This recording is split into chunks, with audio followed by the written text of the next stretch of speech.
Assalamualaikum warahmatullahi wabarakatuh. Perkenalkan, nama saya Muhammad Akbar. Kali ini kita akan membahas 4 materi, yaitu yang pertama ada karakteristik kelompok. Kemudian yang kedua ada teori pembentukan kelompok.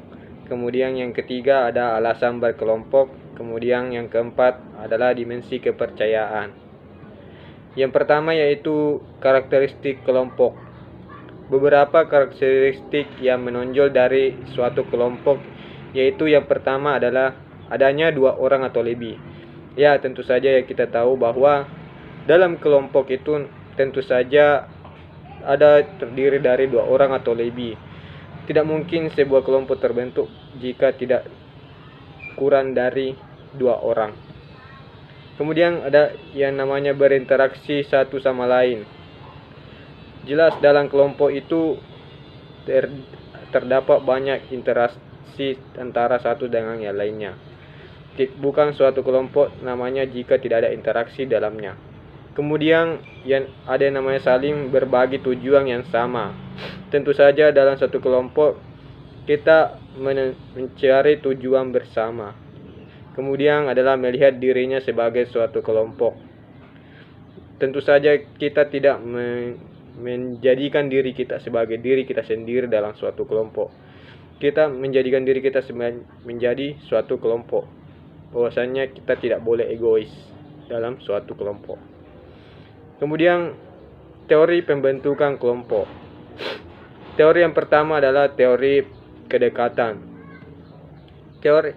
Teori ini adalah teori yang sangat dasar tentang terbentuknya kelompok. Ini adalah menjelaskan adanya afiliasi di antara orang tertentu. Kemudian ada teori interaksi. Teori yang berasal dari George Holmes. Teorinya berdasarkan pada aktivitas interaksi dan sentimen atau perasaan dan emosi. Kemudian ada teori keseimbangan, dikembangkan oleh Theodore Newcomb. Teori menyatakan bahwa seorang tertarik pada yang lain adalah dasarkan atas kesamaan sikap di dalam menanggapi suatu tujuan. Kemudian ada teori pertukaran. Teori yang sekarang mendapat perhatian betapa pentingnya dalam memahami pembentukan kelompok ialah pertukaran. Teori ini ada kesamaan fungsinya dengan teori motivasi dalam bekerja. Kemudian alasan berkelompok. Yang pertama itu adalah alasan rasa aman. Tentu saja seseorang bisa saja bergabung dengan kelompok karena ingin merasa aman. Karena jika dia sudah masuk dalam suatu kelompok, maka kekuatan atau powernya akan lebih sehingga dia bisa menjadi aman. Kemudian ada status dan harga diri. Ada pula orang-orang yang bergabung dalam suatu kelompok karena ingin meningkatkan harga dirinya atau statusnya. Biasanya mereka bergabung dalam misalnya saja mereka bergabung dalam kepolisian karena ingin meningkatkan status mereka. Kemudian ada kekuatan. Biasanya ada juga orang yang bergabung dalam kelompok karena ingin memiliki power yang lebih atau kekuatan. Karena jika kita masuk kelompok, kita akan menjadi lebih banyak. Biasa saja kita dalam satu kelompok itu ada 10 orang, maka power kita akan jauh lebih banyak. Kemudian ada interaksi dan afiliasi. Alasan orang berkelompok karena inginnya ada interaksi atau afiliasi, atau dia ingin bisnisnya berkembang dalam organisasi tersebut. Pencapaian tujuan.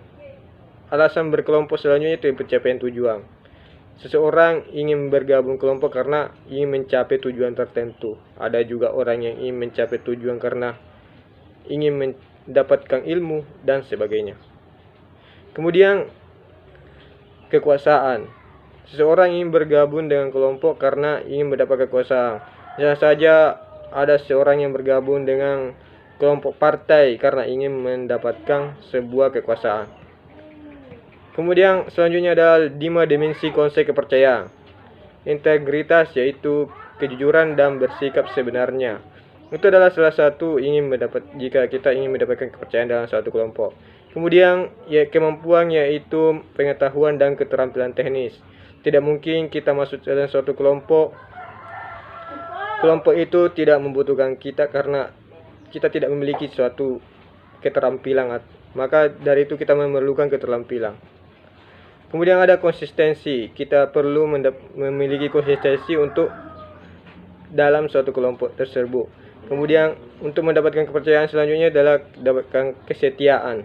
Kita perlu setia dalam kelompok kita jika ingin mendapatkan kepercayaan.